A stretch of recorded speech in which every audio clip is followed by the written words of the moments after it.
Teman-teman, bagaimana ketika Anda sedang menikmati indahnya pantai, namun tiba-tiba terhalang oleh pagar bambu sepanjang 30 km yang muncul entah dari mana? Siapa yang memasangnya? Apa tujuannya? Dan bagaimana dampaknya bagi kita semua? Dan bagaimana juga bagi para nelayan yang setiap hari mencari nafkah di laut, namun tiba-tiba aksesnya terhalang oleh pagar 30 km misterius tersebut? Apa sebenarnya yang terjadi di perairan Tangerang ini? Mari kita kupas tuntas misteri pagar laut Pik 2 yang sedang viral di Indonesia.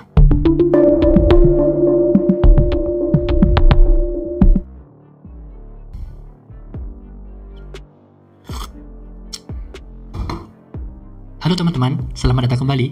Pada episode kali ini kita akan membahas fenomena yang menghebohkan publik. Pemasangan pagar laut di sekitar proyek Pantai Indah Kapuk 2 atau Pik 2. Kita akan menganalisis kronologi lengkapnya, kritik yang muncul, serta nanti kita dapat diskusi di kolom komentar ya. Bagaimana terkait solusinya dari perspektif hukum Indonesia dan ajaran Islam. Maka pastikan Anda menonton hingga akhir, karena informasi ini sangat penting dan menarik. Mari kita mulai dengan kronologi kejadian. Pada Agustus 2024, masyarakat mulai melaporkan adanya pagar bambu yang dibangun di perairan Kabupaten Tangerang, Banten. Awalnya panjangnya sekitar 7 km. Namun seiring waktu, pagar tersebut memanjang hingga mencapai 30,16 km pada Desember 2024, teman-teman. Pagar ini terbuat dari bambu dengan tinggi sekitar 6 meter dan membentang melintasi 16 desa di pesisir Tangerang. Yang mengejutkan, tidak ada pihak yang mengaku bertanggung jawab atas pembangunan pagar ini, termasuk pemerintah daerah dan pusat. Keberadaan pagar laut ini menimbulkan berbagai reaksi dari masyarakat dan pemerintah. Banyak pihak yang mempertanyakan legalitas dan dampak dari pemasangan pagar tersebut. Koalisi Rakyat untuk Keadilan Perikanan atau KIARA menilai pemerintah lamban dalam menyegel pagar laut tanpa izin tersebut.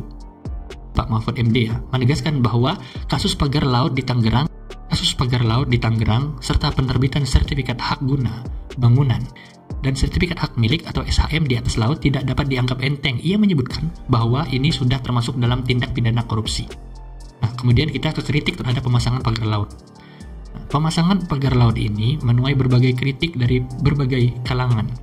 Majelis Ulama Indonesia MUI secara tegas meminta pemerintah untuk menghentikan pengerjaan proyek Pantai Indah Kapuk 2 atau Pik 2 ini yang dikelola oleh PT Pantai Indah Kapuk 2 Tbk atau PANI, serta mencabut statusnya sebagai proyek strategis nasional atau PSN. Wakil Sekretaris Jenderal Wasekjen MUI, Ihsan Abdullah, menyebutkan bahwa keputusan ini merupakan hasil rapat kerja nasional MUI. Dalam rapat tersebut, proyek Pik 2 dinilai memiliki lebih banyak dampak buruk atau mafsadat dibandingkan manfaatnya. Selain itu, Dewan Perwakilan Daerah RI juga mengadvokasi langsung terkait polemik pembangunan strategis nasional di Pik 2 di Kabupaten Tangerang, Banten ini. Rombongan senator DPD yang dipimpin oleh Wakil Ketua DPD RI, mohon maaf ya kalau ada penyebutan yang salah, nanti mohon bisa dikoreksi. Yoris Raweyai menemui perwakilan Asosiasi Pemerintah Desa se-Indonesia atau APDESI, warga setempat dan pihak pengembang, serta mengecek langsung kondisi lapangan. Nah, dari perspektif hukum, pemasangan pagar laut tanpa izin yang sah merupakan pelanggaran terhadap peraturan perundang-undangan yang berlaku. Bahkan pemerintah telah memulai membongkar pagar laut tersebut setelah menuai sorotan publik.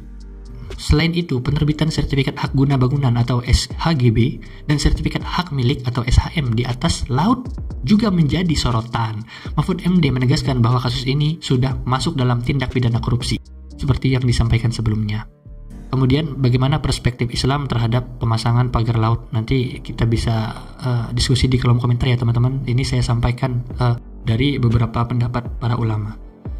Dalam ajaran Islam, segala tindakan yang merugikan masyarakat luas dan merusak lingkungan sangat dilarang. Majelis Ulama Indonesia menilai bahwa proyek Pik 2 memiliki lebih banyak dampak buruk atau mafsadat dibandingkan manfaatnya. Dalam Istimewa Ulama Komisi Fatwa se-Indonesia tahun 2006, MUI menegaskan bahwa sumber daya alam termasuk milik umum seperti air, api, hutan, dan barang tambang harus dikelola oleh negara dan hasilnya dikembalikan kepada rakyat. MUI menekankan bahwa eksplorasi dan pemanfaatan sumber daya alam harus memperhatikan daya dukung dan kelestarian alam, serta kesinambungan pemanfaatan dan lingkungan sosial. Dalam Islam, menjaga kelestarian lingkungan dan memastikan akses bersama terhadap sumber daya alam adalah prinsip yang sangat dijunjung tinggi. Pemasangan pagar laut yang menghalangi akses masyarakat, terutama nelayan, dapat dilihat sebagai tindakan yang bertentangan dengan ajaran Islam. Al-Quran dengan tegas melarang perbuatan merusak di muka bumi. Dalam Al-Quran surat Al-A'raf ayat 56, Allah Subhanahu wa Ta'ala berfirman, yang artinya, dan janganlah kamu membuat kerusakan di muka bumi sesudah Allah memperbaikinya. Ayat ini menekankan pentingnya menjaga harmoni dan kesinambungan alam yang telah Allah ciptakan. Merusak lingkungan tidak hanya berdampak negatif pada ekosistem, tapi juga pada kesejahteraan manusia serta keseluruhan. Islam menekankan prinsip keadilan dalam pemanfaatan sumber daya alam. Sumber daya seperti di laut seharusnya dapat diakses oleh semua orang, terutama mereka yang bergantung padanya untuk mata pencaharian. Membatasi akses tanpa alasan yang sah dapat dianggap sebagai tindakan yang zalim, teman-teman. Contoh di masa Rasulullah SAW terdapat perhatian besar terhadap kelestarian lingkungan. Misalnya, dalam sebuah hadis Rasulullah SAW bersabda, yang artinya, barang siapa menebang pohon bidara, maka Allah akan menenggelamkan kepalanya di neraka. Hadis riwayat Abu Dawud. Hadis ini menunjukkan betapa seriusnya Islam dalam menjaga lingkungan dan melarang pengerusakan tanpa alasan yang jelas.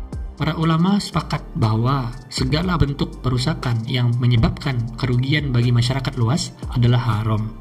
Mereka menekankan pentingnya menjaga amanah dalam memanfaatkan sumber daya alam dan memastikan bahwa tindakan kita tidak merugikan orang lain. Para ulama telah memberikan perhatian khusus terhadap isu pengelolaan sumber daya alam dan larangan merusak lingkungan. Mereka menekankan pentingnya menjaga kesinambungan alam dan memastikan bahwa pemanfaatan sumber daya alam dilakukan secara adil dan berkelanjutan. Ulama kontemporer Yusuf Al-Qaradawi dalam karyanya Ri'ayah Al-Bi'ah fi Syariah Al-Islam menekankan bahwa tujuan syariat Islam adalah untuk menjaga agama, jiwa, keturunan, akal, dan harta benda. Beliau menegaskan bahwa menjaga lingkungan adalah termasuk dalam upaya menjaga harta benda, karena kerusakan lingkungan dapat mengancam kehidupan manusia dan makhluk lainnya. Ibnu Taimiyah, seorang ulama terkemuka, dalam karyanya Majmu' al-Fatwa, menekankan pentingnya keadilan dalam segala aspek kehidupan, termasuk dalam pengelolaan sumber daya alam. Beliau menyatakan bahwa ketidakadilan termasuk bentuk perusakan dan eksploitasi berlebihan terhadap alam akan membawa kerusakan di muka bumi. Nah, Imam Al-Ghazali juga dalam Ihya Ulumuddin menyorot pentingnya keseimbangan dalam memanfaatkan sumber daya alam. Beliau mengingatkan bahwa manusia harus mengambil manfaat dari alam tanpa merusaknya, dan bahwa segala bentuk kerusakan yang ditimbulkan oleh manusia akan kembali kepada manusia itu sendiri.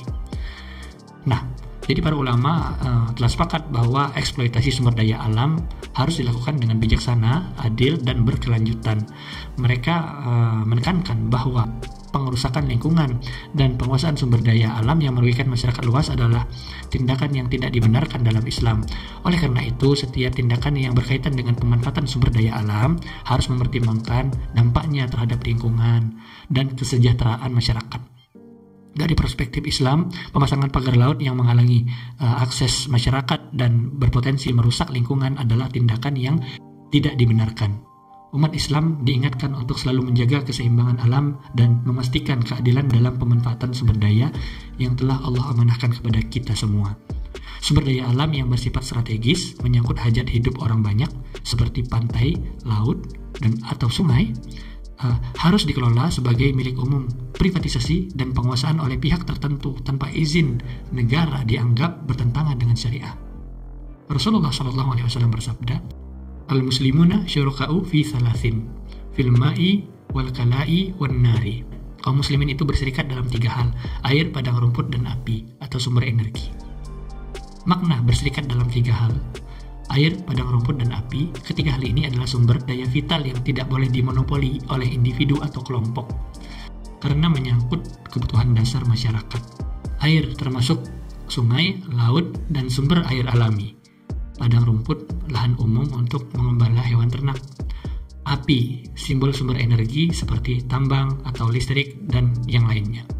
Pendapat ulama, Ibnu Qudamah, wafat tahun 620 Hijriah atau 1223 Masehi, dalam kitab Al-Mughni, jilid 5 halaman 558, beliau menjelaskan, air, padang rumput, dan api adalah milik umum. Tidak boleh seseorang pun menghalangi orang lain untuk memanfaatkannya. Karena Rasulullah SAW melarang memonopoli atas 3 hal ini. Ulama Al-Mubarakfuri, wafat tahun 1353 atau 1934 Masehi, dalam kitab Tuhfat Al-Wahdi, syarah Sunan At-Tirmizi, jilid 4 halaman 317. Beliau menegaskan, hadis ini menjadi dasar bahwa sumber daya yang menjadi kebutuhan pokok masyarakat tidak boleh dikuasai secara pribadi. Negara wajib menjamin aksesnya untuk semua orang. Nah, negara wajib melindungi kepentingan publik, termasuk menjaga lingkungan dari kerusakan. Jika proyek seperti PIK 2 dinilai merusak ekosistem atau mengancam kesejahteraan masyarakat, negara harus menghentikannya berdasarkan prinsip mencegah kerusakan. Dar'u al-mafasid. Nah, jadi barangkali teman-teman, untuk menyelesaikan permasalahan ini diperlukan setidaknya langkah-langkah sebagai berikut. Pertama, penegakan hukum. Pemerintah harus menindak tegas pihak-pihak yang terlibat dalam pemasangan pagar laut yang tanpa izin dan memastikan proses hukum berjalan secara transparan. Yang kedua, evaluasi proyeknya. Pemerintah perlu mengevaluasi kembali status-status proyek strategis nasional dari PIK 2, terutama terkait dampak sosial dan lingkungan yang ditimbulkan. Nah, yang ketiga, pelibatan masyarakat. Masyarakat lokal, terutama nelayan yang terdampak, harus dilibatkan dalam pengambilan keputusan terkait proyek-proyek di wilayah mereka untuk memastikan kepentingan mereka terakomodasi dengan menjunjung tinggi keadilan, kesamaan, kesesuaian di mata hukum dan syariah tentunya. Equality before the law. Kemudian yang keempat, kajian lingkungan. Melakukan kajian lingkungan yang komprehensif untuk memastikan bahwa proyek-proyek tersebut tidak merusak ekosistem laut dan perairan dan pesisir. Nah, teman-teman, demikianlah pembahasan yang insya Allah lengkap ini ya, mengenai kontroversi pagar laut di PIK 2. Semoga informasi ini bermanfaat dan bisa menambah wawasan kita semua. Jangan lupa komentarnya ya teman-teman, dan juga subscribe agar kita dapat bertemu kembali pada pembahasan menarik lainnya. Sampai jumpa di episode berikutnya, insya Allah. Saya Husnan. Assalamualaikum warahmatullahi wabarakatuh. Oh iya teman-teman, jadi setelah mengetahui semua ini, apakah Anda masih ingin berlibur wisata ke PIK 2? Atau justru mempertimbangkan destinasi lain yang lebih ramah lingkungan dan masyarakat? Mari kita pikirkan baik-baik teman-teman.